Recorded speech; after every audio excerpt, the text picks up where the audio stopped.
So what we're going to be using here is the Fluke Model 744 documenting process calibrator to simulate a Type J thermocouple into this Rosemount 644 temperature transmitter.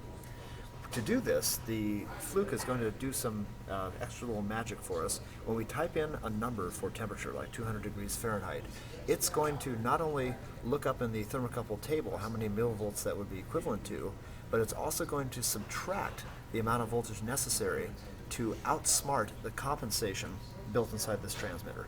For example, let's start with our number of 200 degrees Fahrenheit. 200 degrees Fahrenheit, Type J. If we go down to our thermocouple table, and we see here, let's move this down. There we go. Okay, sorry about that. 200 degrees right here, Type J thermocouple, degrees Fahrenheit. We have 4.907 millivolts. So 4.907 millivolts is the equivalent millivoltage for 200 degrees Fahrenheit Type J thermocouple with a reference junction at 32 degrees Fahrenheit. We do not have a reference junction at 32 degrees Fahrenheit. We have a reference junction essentially at room temp. Looking up here, you can see how many millivolts it's actually putting out.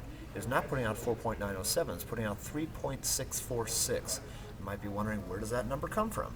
Well, here's where it comes from. The Fluke also measures ambient temperature, in this case 76.4 degrees Fahrenheit. And that is the same ambient temperature being detected by the compensation circuit inside the transmitter. Remember, the purpose of the compensation circuit is to add an additional millivoltage to the thermocouple signal to overcome or to cancel out the natural reference junction voltage produced there when the thermocouple wire is attached to the transmitter terminals. However, in this test setup, we don't actually have a real thermocouple connected, even though we are using thermocouple wire, because these two junctions at the Fluke and there are at the same temperature. They basically cancel. We could be using copper wire and pretty much have the same situation. What that means then is the compensation built into that transmitter at this point in time is not performing a useful function.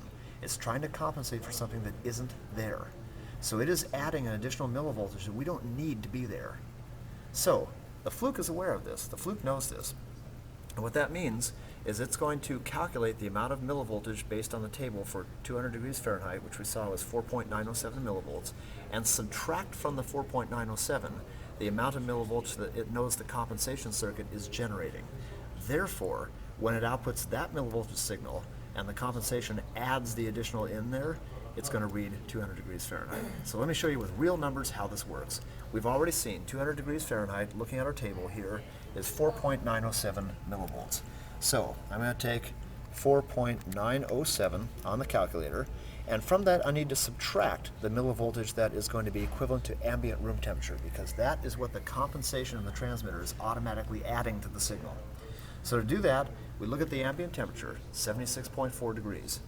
If I go back to my table and look up 76.4, here's 70, 71, 72, 73, 74, 75, 76, 77. So somewhere between those two is what I'm shooting for. Just doing the estimation in my head, those are 28 millivolts apart. Half of 28 is 14. Adding 14 to that, I get 1.263. So I'm going to subtract 1.263. And so my Fluke needs to output 3.644 millivolts for this to work. Sure enough, 3.647. I may have done a math error in my head. I may have interpolated incorrectly, but oh yeah, I'm not exactly 76.5, I'm 76.4. So we can see here what I've calculated on my calculator and what the Fluke is putting out is very, very close to being the same.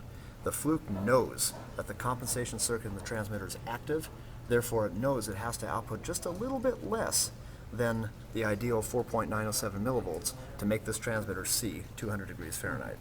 Because in real life, if we had a real thermocouple connected to the input of this transmitter, the measurement junction would be creating 4.907 millivolts, and the reference junction would be taking away 1.263, and that's exactly what the compensation circuit's re-adding in there. So we have to outsmart the compensator, and the Fluke does that for us.